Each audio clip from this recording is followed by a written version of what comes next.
Okay, Eric, this is an unlisted video, so nobody can see it unless they have a link directly to it. So go ahead and say whatever you want, uncensored.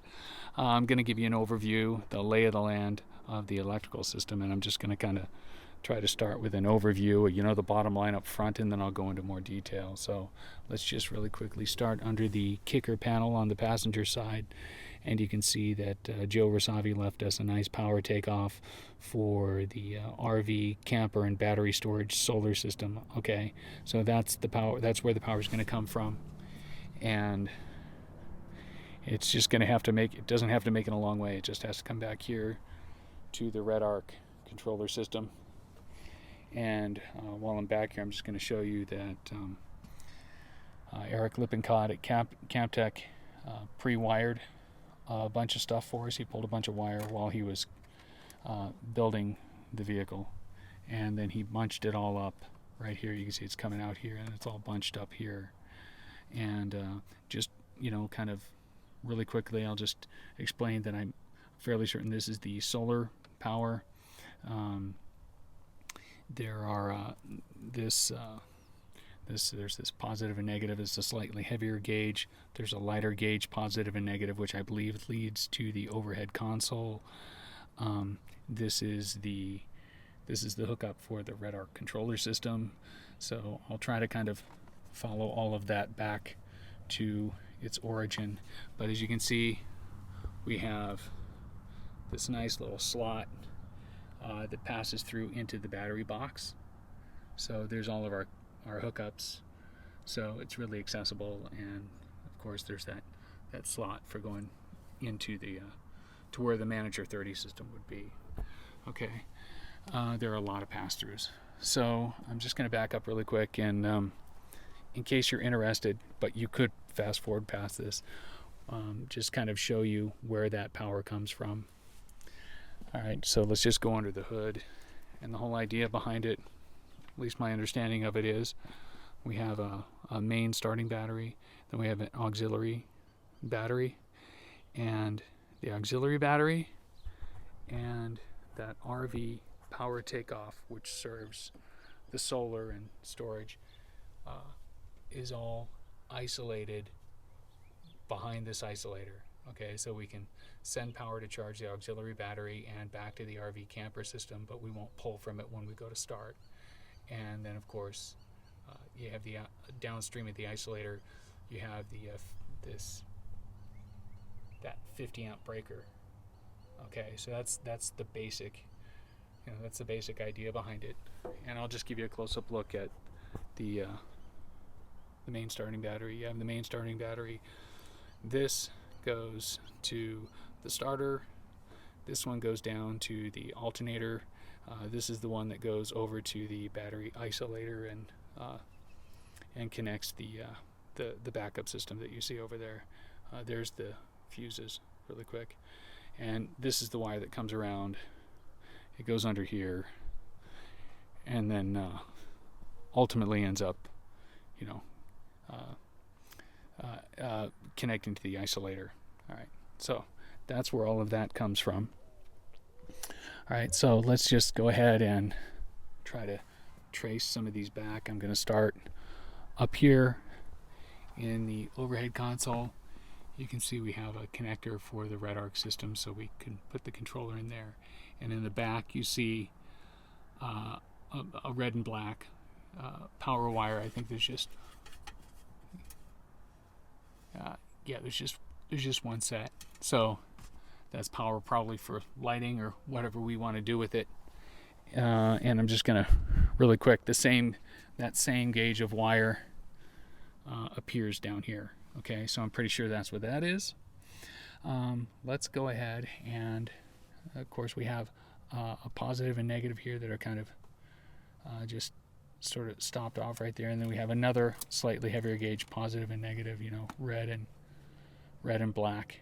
So I'm just going to go ahead and try to follow these back, okay, along with the solar, and I'll show you. So the solar cable, we'll go to the top and work our way down, and then get to the other components that are not pre-wired. So this is where the power for the solar is coming through the roof. And that was one of the aspects of the customization of this solar panel, is that the power comes directly down off the back where it's not outside and going to get snagged. I'm just going to show you really quick. These are connected, look to be connected with some shrink tubing over, some spade connectors. And then we have the slightly heavier gauge red and black wires, positive, negative, which is obviously, or most likely, so that we can power lights and so forth up here. Currently and temporarily we have, this particular light bar up here, and it's got a switch, and it comes from the factory with a plug-in for the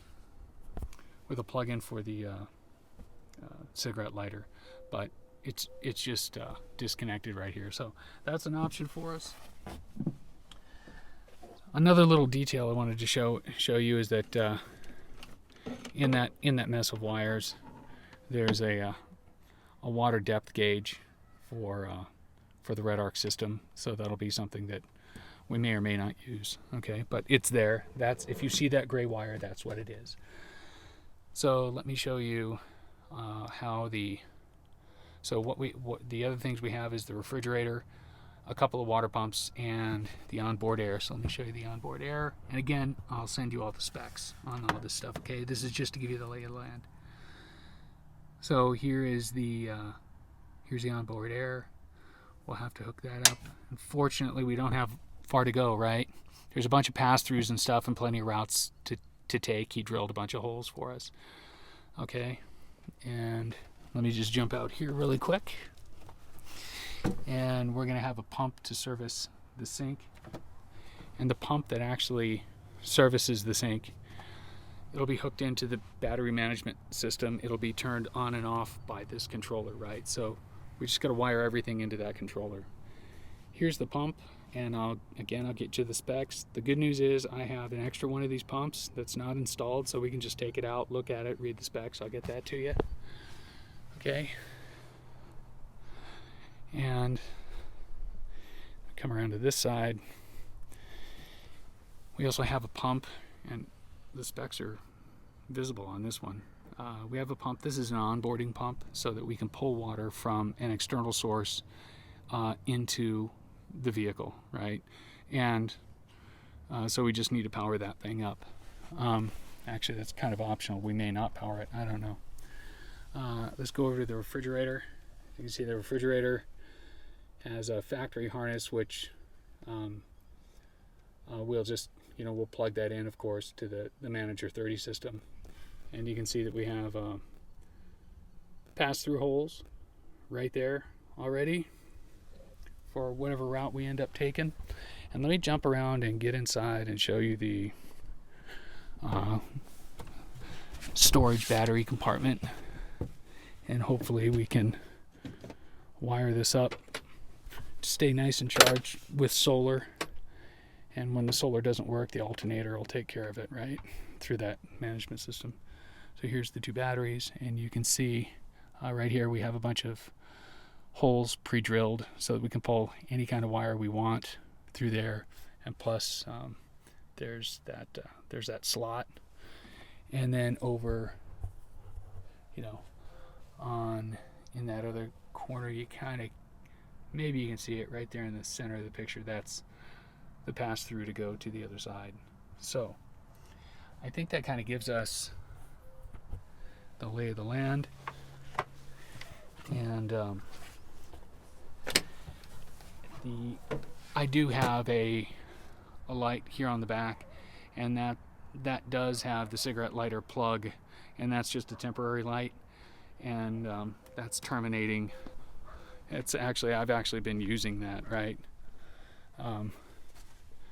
That's actually plugged in now. All of our charging ports and stuff, like these don't work, unfortunately, right now. But everything that we're going to do up here, we can obviously just wire from, probably from the fuse box or something like that. All right, so I'll get all of the specifications over to you, and see you on Friday.